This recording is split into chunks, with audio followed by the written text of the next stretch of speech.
Come witness the day that Bricks 5D built a team of rare spirit affinity to be the Doom Tower Hard Stage 4 secret room, that is.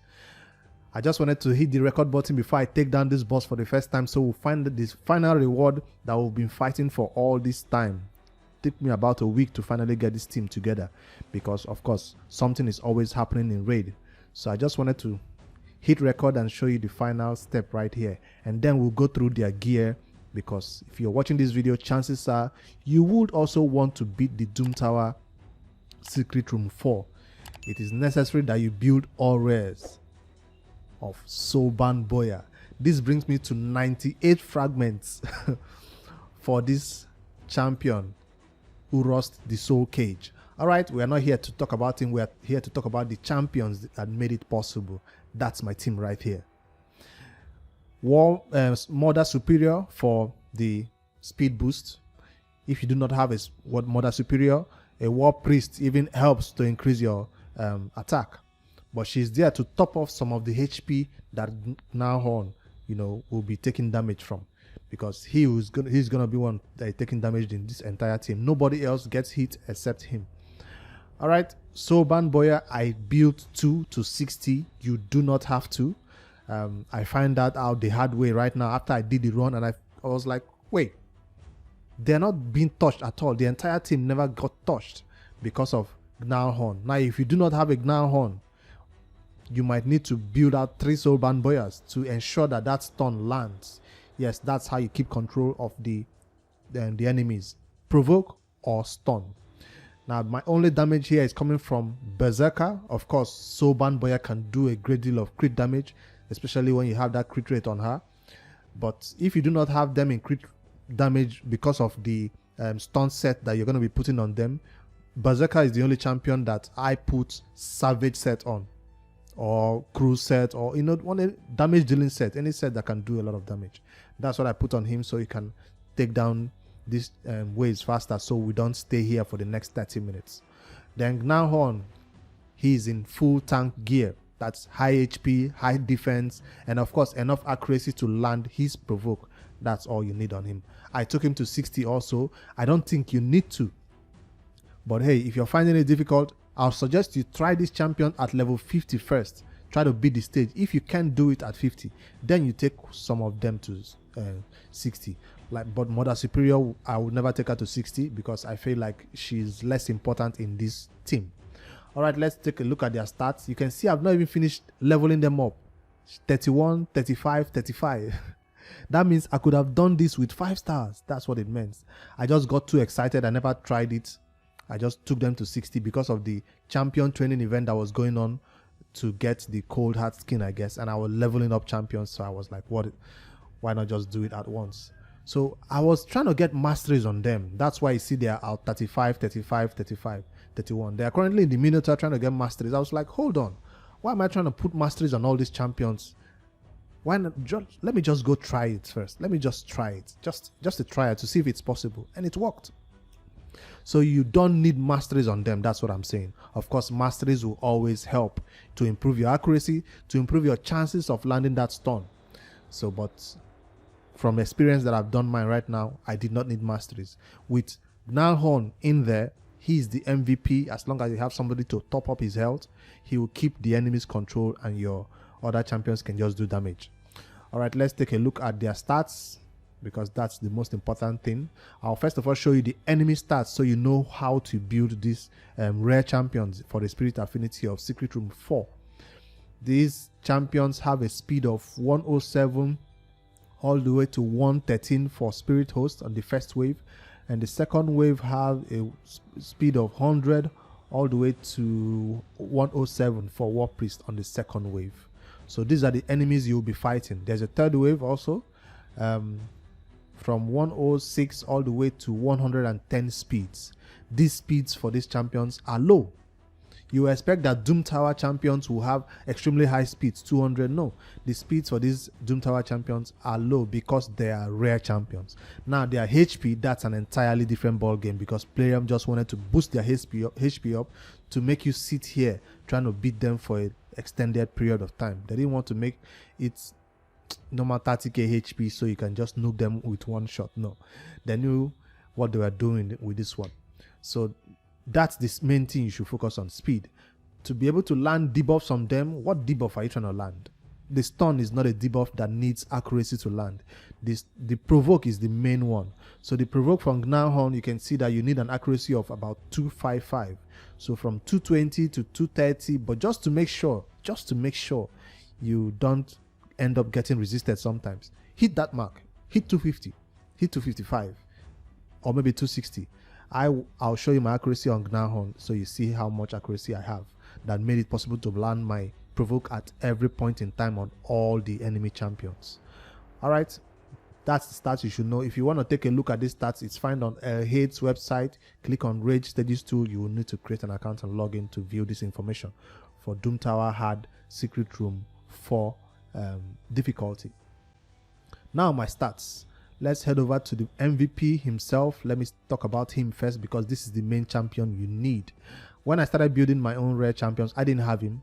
I started pulling mystery shards and I got this champion from mystery shards, 2 of him. So it was kind of fun that I didn't have to wait till I pull it from ancient.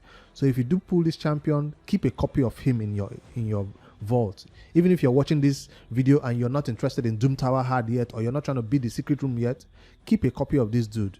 You find yourself looking for him one day when there's a content that only him can beat, especially when it requires you to use only rare champions. Now you can see me putting this champion in a frost set. Why? Because provoke and frost go hand in hand. Even my Molly tankard is in a frost set. Why? Because whenever he places that provoke, he will get hit. And from the details of frost set, whenever you hit a champion who has a 4-piece of frost set, you have a 20% chance of freezing yourself. So the enemies that are hitting Gnarhorn has a 20% chance of freezing themselves. This chance can be increased by an extra 5% if you select the mastery they call increase the chance of placing any debuff. Yes. No, you can't increase the chance of placing freeze. So I guess you have to go with this one if you want an extra 5%, but it's not necessary. It's not necessary. You can see me even going to the offense tree over here because I wanted him to do some damage. But hey, you don't need to put this champion in offense tree. He is perfect in this defense tree, and you can select this one to add extra 5% to die of frost set. But if you do not build this champion in frost set, you don't need this fearsome presence at all. You can go to the accuracy tree instead to get more turn meter boosting and all that when debuffs that he places expires. I think it's this one. No. Where is it? I forgot which one it is, but there's a one that decreases. Has a 30% chance of decreasing a turn meter by 10% when debuff he casts expires. So this one will be useful for him. Basically, he's just a support champion. Check out Hade's website if you want the full masteries of this Gnarhorn, especially for defense or for a debuffer role where who he is. Okay, that's the main champion. His skill that makes it possible for this to work is this A2. He places provoke debuff on all enemies for 1 turn. I know it's 1 turn. He also places increased defense, a 30% increased defense. It's just a small increased defense, but it helps him stay alive. So the enemies, when they hit him with their skills, he doesn't get nuked in one shot. Instead, it just takes him about 10% or 20% of his HP when 2 or 3 of them hits him. That's why I have a healer right there to bring him back to full HP. And then he doesn't place the unkillable buff on himself immediately he does the provoke. That's the difficult part. So this unkillable buff is what he places after he places the provoke. If you do it on auto, that's what happens. Then he places this provoke, he goes unkillable. So if you have him very squishy, you don't have a lot of defense on him, and 4-5 enemies hit him with their A1 skills, he might get really low, but because of the unkillable is for 2 turns, he will not die. Now before this unkillable expires, he takes 1 turn, unkillable for 2 turns, he gets hit. He has already been hit once when there is no unkillable. Then it has 2 more turns to survive it. So I'm saying this skill will always be available for you if you're going 2 times the speed of the enemies. So if the enemies are 110 like you just saw, try to build your speeds up to be 2 times their speed. So if you try to build him to 110, 150, he will end up being in a tight spot in terms of this unkillable. But hey, if that's what the speeds you have, try it and see and let me know how it works out. But I had to go 2 times before they take 1 turn. That's how I built mine. So he places the provoke, nobody hits him. Then he goes in and places the unkillable before they hit him. All right, I think I've explained that skill. Those are the 2 things you need on him. He has a good aura also for dungeons progression. If you're early game and you need somebody to control those dungeon waves that are always trying to kill your damage dealers, he is awesome for that also. Frost set if you need to. Okay, for the artifacts, I've already shown you the frost set. I also put this 2-piece immortal set there to just give him a little bit of healing. So you can see me getting some accuracy banner over here, right? Yes, accuracy banner. I was looking for speed substat in almost everything. I have a defensive immortal chest. I wish it was 6-star. I have a 6-star boots over there, HP over here, and defense I think. So no crit rate, no crit damage. I wasn't trying to build him for high crit rate or high crit damage. So defense over on the amulet, defense on the ring. That's my set for immortal. Now if I wasn't gonna use immortal, which other set is good for this champion? You could use this other set that adds 10% defense, 10% HP. Any set that will make him tanky. Lifesteal will not be a good one because he's not doing a lot of damage to heal back from it. So I'm looking at other sets because he's the MVP of this team. That's why I see me spending so much time on him trying to explain to you. Immortal set, you can do go 3-piece immortal to boost his HP really high. That's a good one. But I was thinking more of resilience, yes. So this might be a good set for him because he wants HP and high defense. All right, we've hyped Gnarlhorn high enough. The next champions, or the next set of champions that are MVPs second to him, is the what's her name, Soban Boyas.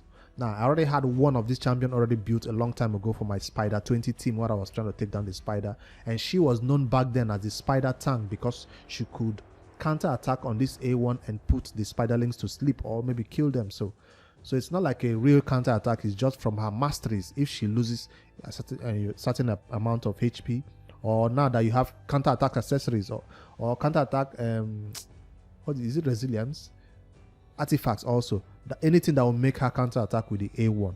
The A1, why it's important is because he hits all enemies. He's an AoE A1. He also has a additional 25% chance of inflicting critical hit. All our hits, all our skills have this 25% chance of inflicting critical hit. So you do not need to build this champion in full crit damage. Crit rate. 75% crit rate is all you need on her. But I don't know if I obeyed that rule. I think I went overboard and my crit rate is looking low. low crit rate, but crit damage is up there. All right, for the rest of her skills, that's the main skill you need to use this entire wave. In fact, if you're doing it on manual, you might need to use this skill sometimes. When you see an enemy getting too close to their turn meter, you can use this to deplete their turn meter entirely. But if you're on auto, she would not normally use this. She always uses the A1, except you want to put some skill order in there for you. She has an aura to increase crit rate, but I don't think it's necessary. For a champion like this who you have a stun set on, all you need her to be doing is an A1. Now, I also put her with enough accuracy because I wanted her to land that A3 sometimes to deplete the turn meter. But if you do not want her to be depleting turn meter, you do not need accuracy on her. This accuracy is also kind of high, if you ask me. All right, for total stars, show you the speed 212. Did I talk about Gnarl's on speed and his accuracy? I'll get back to him. Let me just 212. So she's going 2 times before these enemies can take 1 turn. But if you go below 180, 170, she will go once before they take a turn. And no problem with that. Crit damage is high, so we don't have to stay there. If you don't need this, normally, what's his name? The other damage dealer is the one that is doing all the damage. So I already built her for a long time ago for Spider, and I currently use her in Barbarians Faction Wars. I've not even finished maxing out this gear, which is, I guess, is an accuracy chest. Yes. All right, that's the first Soban Boya. She does have masteries. Yes, this one was built a long time ago, but just because of this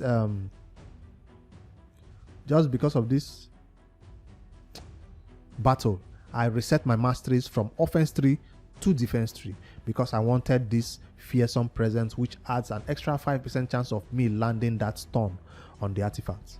So I went here for some accuracy, speed.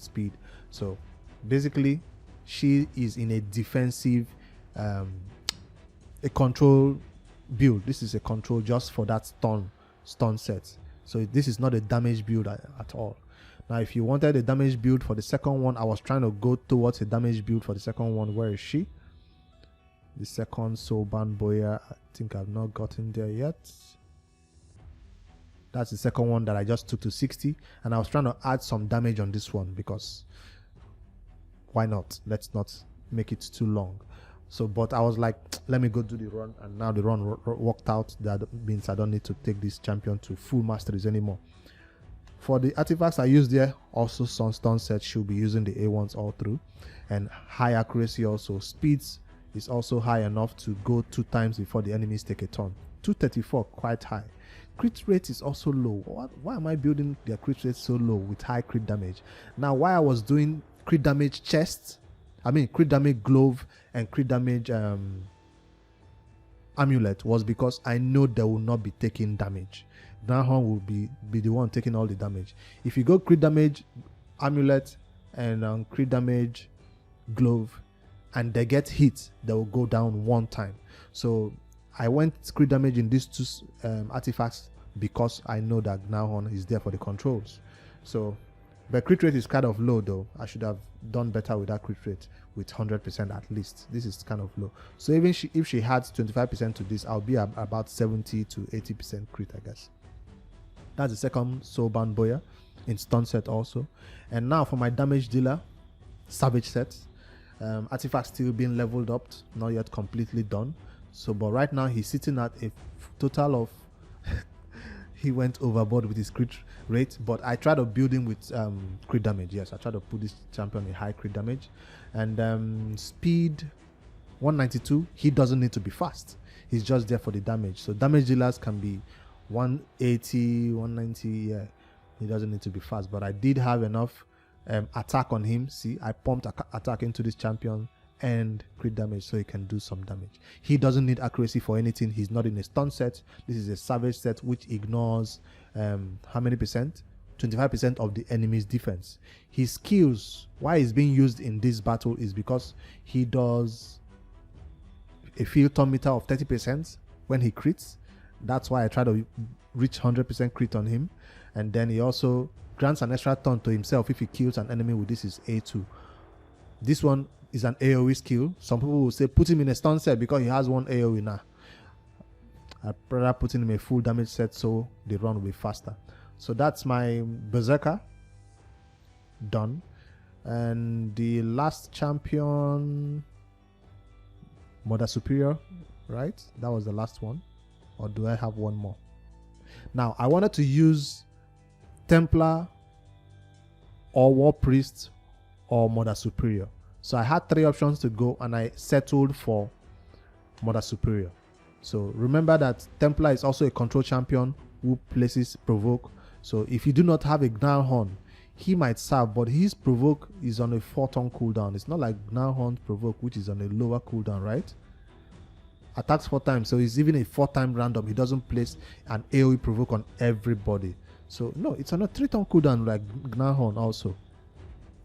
But his block damage is for 1 turn. So I think he will take damage. While Gnarhorn will not take damage, or he will take damage, but he will come around to placing his unkillable for 2 turns. So if you do not have a Gnarhorn, he might also serve that purpose. Or if you just want to have an extra security, or if you already have him built out for Doom Tower, one of the bosses, Boomer, right? Boomer can be used for this champion. So he will also serve for Boomer and for this Spirit Affinity stage. And the last champion on the list is Mother Superior. I went full HP with her because she is healing based on her HP. One of her skills heals based on her HP. Where is it? Yes. Heals an ally by 30% of this champion's max HP. So that's a single target heal, and who is always going low? Gnarhorn. So she will be targeting and giving him a little bit of shield also. Why this is an AoE heal, it will heal the entire ally team and also give them a 10% shield of their max HP if they fully heal somebody, I guess. And then her aura is 13%. Her aura 30% is better than Spirit Host aura. Yeah, Spirit Host is also a Spirit Affinity champion that can be used as your lead, and she can also increase the attack of your Gnarhorn or of your Berserker. Also, what's her name now? War Priest can also do that. So, but hey, whoever you choose as your supporting lead, I chose Mother Superior. You can use Spirit Host, you can use War Priest. They are all serving the same purpose, healing. But Spirit Host does not heal, does she? I think it's just increased attack. I was even getting masteries for this champion. Yeah, but I stopped and I decided not to take her to 60. All right, I didn't build this champion newly. This is my old champion that I had at the beginning of the game. She has been in the vault all this time. I know a lot of you have crunched her by now, but I am a hoarder. I keep everything. All right, that's the team. I don't think there's anyone I'm missing out on. Gnarhorn MVP, 2 Soban Boyas, 1 Berserker, and lead of Mother Superior. That's the team that did it. If you want me to run this battle again, normally this video is supposed to end here, but if you want to see how the battle went from beginning to the end, I might run it to the end. Let's take a look right now and start the battle, and let's discuss what is really happening. If you want to do it on manual, I'll recommend you do it on manual if you don't trust your team. But if I trust my Gnarhorn, I'll let him do his thing and let these Soban Boyas also do their thing. So let's see how much faith I have in my team. Let them do it on full auto and see how it works out. Now you have to watch out for that Spirit Host. You can see she's not being targeted, right? If she manages to get a turn, she will cleanse this provoke. See, he has been stunned. But thank God he was able to place his unkillable before anything happened to him. Also in the 3rd stage, there is a dwarf that does provoke. The dwarf will provoke. Oh, do I have enough speed to go again before he gets stunned again? I don't want him to be stunned. See, somebody got frozen for hitting us. Yes, so I don't need to do anything. I just have to be careful of that Spirit Host. If I was doing it on manual, I have to target her so she doesn't do any cleanse over here, and then the battle fails. I was surprised this team of level 35 are doing this. All right, I'll stop rambling and let you watch or fast forward this all the way to the end and take myself off the screen. You guys enjoy the rest of the run. Be right back at the end.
I just have to show you this run in detail because Doom Tower had contents.